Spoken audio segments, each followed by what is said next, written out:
it's Daniel McCabe here with Matt Williams from GI Energy, and today we're talking about BYD battery storage for your home or business. Before we get into any of the details, I just wanted to mention that we don't install many battery brands. We're very careful with which ones we choose to install, and the reason for that is we're seeing a huge influx of battery manufacturers globally and obviously here in Australia since home storage has become more popular in the last couple of years. The issue with that is not a lot of those brands are going to remain in place, and to give you an example of what happened in the solar industry at a similar time with solar panels, when they were becoming really popular for homes, a lot of them disappeared. So if you had a look at the Clean Energy Council list of approved solar panel manufacturers in 2013 and then compared it to that same list in 2020, 83% of them had either gone out of business altogether or left the Australian market, which meant lots of people here in Australia didn't have warranty coverage for their solar panels, which is why now, a lot of the time when we're installing new solar systems, unfortunately a lot of panels are getting taken off the roof that no longer work. So we're concerned that a similar thing might happen with batteries, and in addition to that, batteries are a more complex product than a solar panel. So there's a lot more intricacy in terms of the way they're installed and managed, and we're very, very careful which brands we install. So we are comfortable with BYD. There's many reasons for that. One of the reasons is BYD are the largest electric vehicle manufacturer in the world, and they also manufacture a huge amount of batteries globally. So here in Australia, they're a little bit newer, but you may have seen some BYD cars traveling around, and I'm pretty confident you're going to start seeing a lot more of them. They sell more cars than Tesla, for example. The brand just isn't as well recognized here yet in Australia, but they're a colossal company. They've been around for a very, very long time, and they're a really strong brand, which means that if there are warranties in the future, they're very likely to look after them. The other reason we like them is because they're modular, meaning you can stack them, and Matt will go into some more detail about that in a minute. They're paired with what I believe and what we believe at GI Energy is the best string inverter here in Australia, and they're a cost-effective solution. Lastly, they have a very good backup. So if you want to back up some power in your home or business, BYD have some really good versatility and some really good backup options as well. This model here that we're standing in front of today is the HVS. Matt, maybe you can tell us a little bit more about this product. Yeah, sure, Dan. So this is the starting point for the HVS unit, which consists of two modules, so overall 5.1 kilowatt hours of storage. We've got the base that exists with each option that is there, and also the BCU, the conditioning unit. So this just regulates the temperature of the battery, makes sure that everything's working correctly. The HVS can be installed in a single phase solution with 3 modules, so just an extra module here, so the top just comes off, another module goes in, the top comes back on, or 3 phase with 4 modules. Then you can install up to 3 equivalent stacks, so if you have single phase, 3 stacks of 3, or 3 phase, 3 stacks of 4. The HVM, so the mid-size battery, is the more common one that we install here. The starting point there is 4 modules, so a little bit taller, a little bit bigger in terms of the installation, but gives you a lot more stored energy that you can use overnight or on an overcast or poor weather day. And that system can be increased to 7 modules for a single phase solution, or 8 modules for 3 phase, and again 3 equivalent stacks that you can build over time, which, as Dan mentioned before, the modular feature of the battery we really feel is one of the strong points there, because you could start with something like this and then increase it as your needs change. So you may be consuming more power, introduce an electric vehicle to the mix, other changes in the household, but really grow with the system. So the number of modules and the size of the battery storage is akin to the inverter. So as Dan mentioned before, this pairs with the Fronius string inverter, the Gen 24, which comes in their Primo single phase or Simo 3 phase, and again different sized inverters. So you could start with a 5 kilowatt single phase inverter for a smaller home, smaller requirements, all the way up to a Simo 10 kilowatt for a larger home with larger requirements. The larger the inverter, the higher the charge and discharge of the battery that can be achieved. So that could also be with additional modules, and We'll show you a grid here as well with how that all fits in. So different modules, different inverter. The number of modules that you have will obviously dictate how long that gets you through. So if you've only got a small amount of storage, you've got your fridge, your lights, your TV, some cooking, other bits and pieces. With an aircon, you'll obviously go through that storage a little bit quicker. If you add more modules, the more you build the system over time, the longer that will last through the night and obviously even into the morning when you start to use power again, and then your solar will kick on and pick up and begin to take over too. So the charge and discharge rate is quite an important feature, and designing the system with the number of modules and what's appropriate for your home, each individual situation, is something that our guys here can talk you through. We can look at your usage profile, how much power you use seasonally as well as times of day to design the right sized battery solution, but also the right amount of panels as well to ensure that we're going to fill the battery. Another great feature that we love about the BYD is the backup power for your home. So with a small amount of storage, most likely what we'd use there are just some relays and contactors to back up a power point for your fridge, a lighting circuit, just some small things that obviously don't draw a huge amount of power if there is a power cut.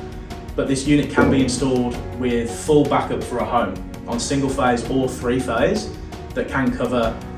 We've done it for hot water pumps for clients that have bore pumps, maybe a little bit more rural. We've done it for air conditioners, power tools, other things. We just need to size it accordingly with the right amount of storage, the right amount of solar to obviously fill the storage amount, just to make sure each individual requirement is covered off. So the backup power to us, we think is a really, really strong feature of the BYD. Definitely, and it's really, really versatile, as we said earlier, and there was actually a good example of that just to give you some real life perspective of how that backup can work. In Queensland over Christmas time, unfortunately there were a lot of people without power in an area called Mount Tamborine for an extended period of time, and one of our clients had installed quite a large BYD battery stack, and he had some really good backup power through that period, didn't he? It was really pretty awesome actually. So I got an email from this particular client on Boxing Day just to say, hey, I know you guys will be on break, understandably. My system's gone into backup, just wanted to let you know that I'm operating essentially as normal and I'm just really pleased with the solution. Maybe have a chat when you're back in the office in the new year. So this site has just shy of 15 kilowatts of PV with a Simo Gen 24 Plus 10 kilowatt inverter. So we were able to oversize the PV array as well because there's a battery involved, and they actually have 2 full stacks of 8 modules, so 16 modules total, just over 44 kilowatt hours of power. And through that whole period, which unfortunately he had 12 days without power, as it wasn't necessarily just an issue there were some power lines that were down in the area. He was able to operate as normal. So he was running his aircon, dryer, washing machine, everything else that any one of us would be doing over the holiday period with people away from school, from work, friends and family over. Other than one particular day where it was pretty bad weather, he was a little bit more selective with how he used things and was still able to coast through that time. So if we ever needed a reason that this was the right solution, that was absolutely it. Because if you were in Queensland at the time, it was a pretty horrific storm. I remember driving down to the Gold Coast on Boxing Day to see some friends, trees all over the highway, power out everywhere, and this sort of solution for full backup protection, when it's installed professionally and sized correctly, I think is the key, that we understand what you need. It runs perfectly. Everyone around him had no power around that Christmas period, so you can imagine how happy he was. I've got a battery at home, we've had a couple of power cuts at home too, and it's seen me through. It's only been usually 6-7 hours. Even then, to be honest, it's been a godsend. So if you imagine having power for that length of time, he was very, very happy with his purchase, and BYD came through for him in a big way. Absolutely. One more thing we wanted to do is just go over some commonly asked questions that people ask us when calling through to our office inquiring about batteries. The first one there, which we get asked quite a lot, which is fairly open-ended, is how long will it take to charge? Great question, and there's obviously a couple of variables there. Obviously the amount of solar that you have installed on your roof, so the number of panels that are installed, the weather, ultimately if it's a nice clear sunny day, you're going to be producing a lot of power, potentially a lot of excess power over and above what your requirements are, but ultimately then understanding how much power you're consuming in the day. So what you're able to offset firstly through solar generation only, so hot water, pool pump, everyday appliances, washing machine, dryer, dishwasher, bits and pieces like that. You still want to get those things done in the day and then obviously have the excess power to fill the battery. So with a correctly sized PV array, most of the systems with storage that we're doing would be 10 kilowatts, 13 kilowatts of PV, potentially more.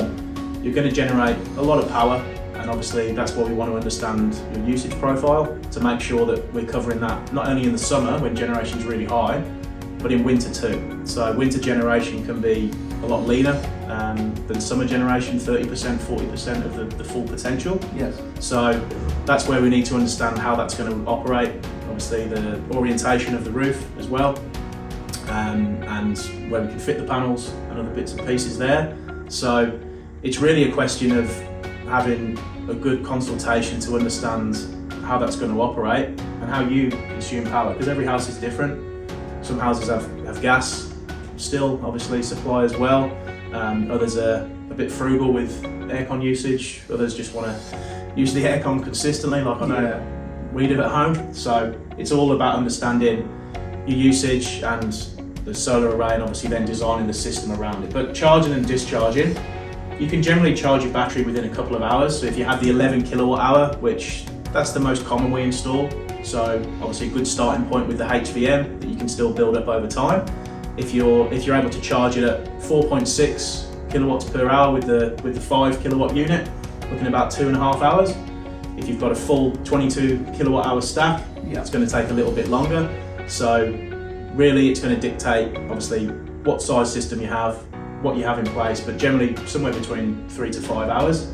I know in the summer my battery's full by 9 AM sometimes, but I've got 15.5 kilowatts of solar. I know you've got 13. Yep. So we can get it early morning. It might be an overcast, rainy morning, then brighten up into the afternoon, so you fill it a lot later. Plus you can also tap into the battery a little bit in the day. Yes. So if the solar generation isn't sufficient to cover what you're consuming at the time, maybe you've got your aircon on, charging your electric vehicle, numerous other situations that there could be there, you might tap into the battery for half an hour, so that'll drop down and obviously then fill up again and your state of charge achieves 100%. So pretty, other than really bad weather, your battery's filling up nicely through the day.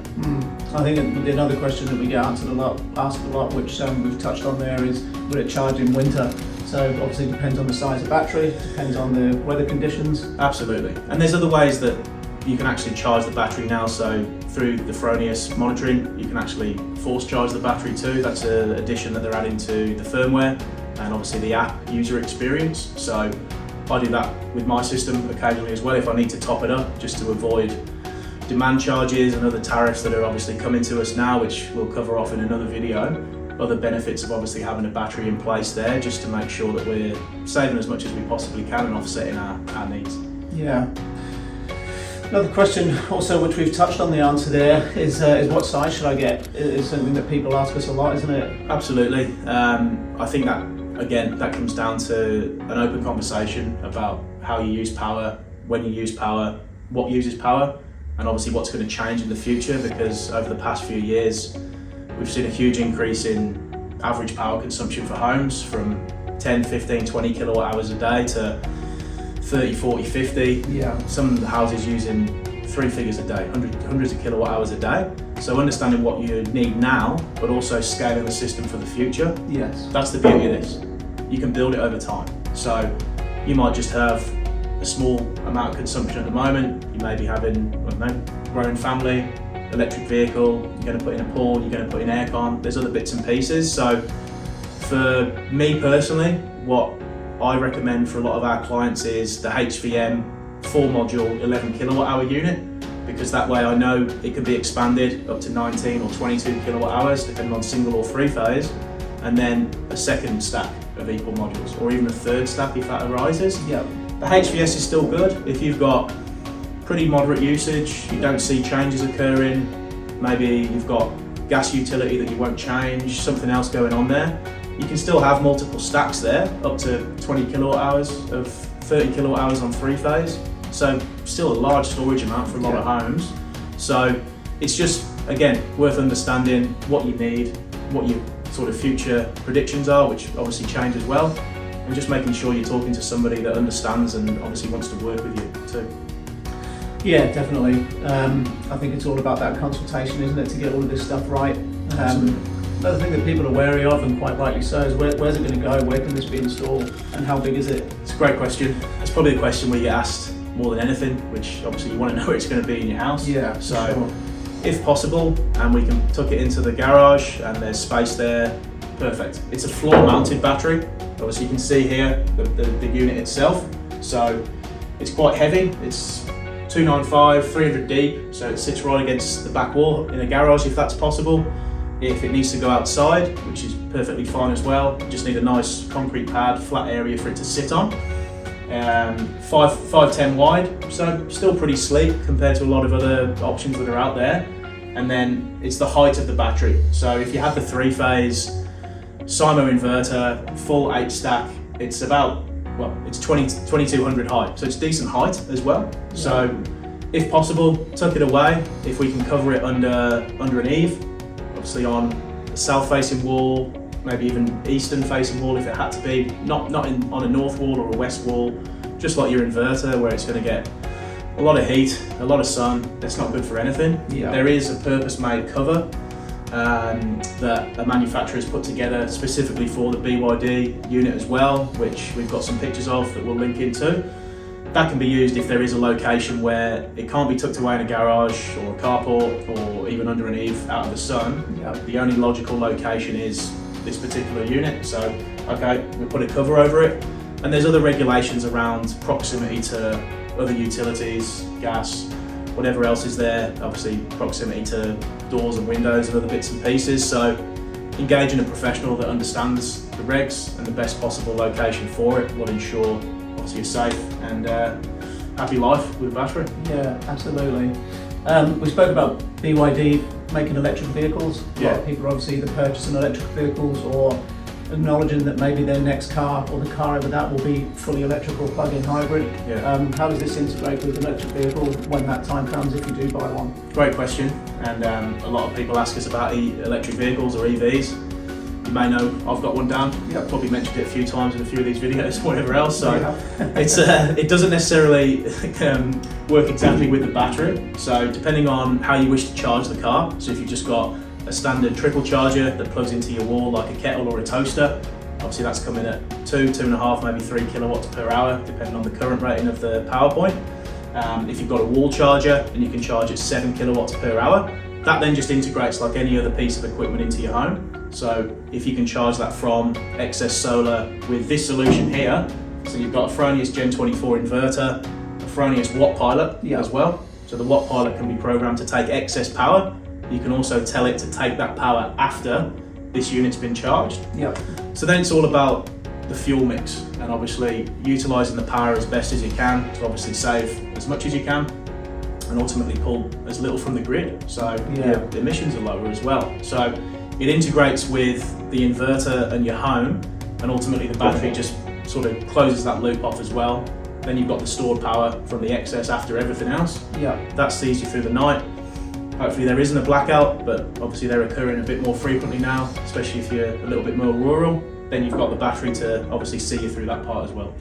So just in layman's terms, we don't want to be selling energy back into the grid because they don't pay as much for it. So if you've got your Fronius inverter with a Watt Pilot there, you can basically tell your solar energy to go into your house first to feed whatever's there. Secondly, charge your battery, excess goes to the car when it's available. Absolutely. Just so it ticks over, charges up, and then you're limiting what you sell back to the grid basically, because that's the last priority of the solar panels. 100%. And there's another video on the Watt Pilot on our YouTube channel as well, and on our website that goes into a bit more detail there. Yeah. But I think the idea there is obviously sell as little back as possible, and all of this solution will make sure that happens for you. Absolutely. Without an EV. Yeah, for sure. That's what I've got 2 Fronius inverters at home, Watt Pilot, battery. Just try and get everything possible into daytime firstly, and then let the battery take care of the rest at night, which no more paying for petrol basically. That's the hope, mate. That's the goal. Yeah. That's the goal. All good. I've made that switch. I'm on the journey. Yeah, I think that covers it. Just as I said before at the beginning of the video, we don't sell and install many batteries. We're very, very particular with the brand that we align with there, and BYD is definitely one that we install more of than others, of the few that we do install. And the feedback from customers to date has been very, very positive, and we intend to continue to install them for a long time. So if you want to hear more, get in touch. We'll be happy to help.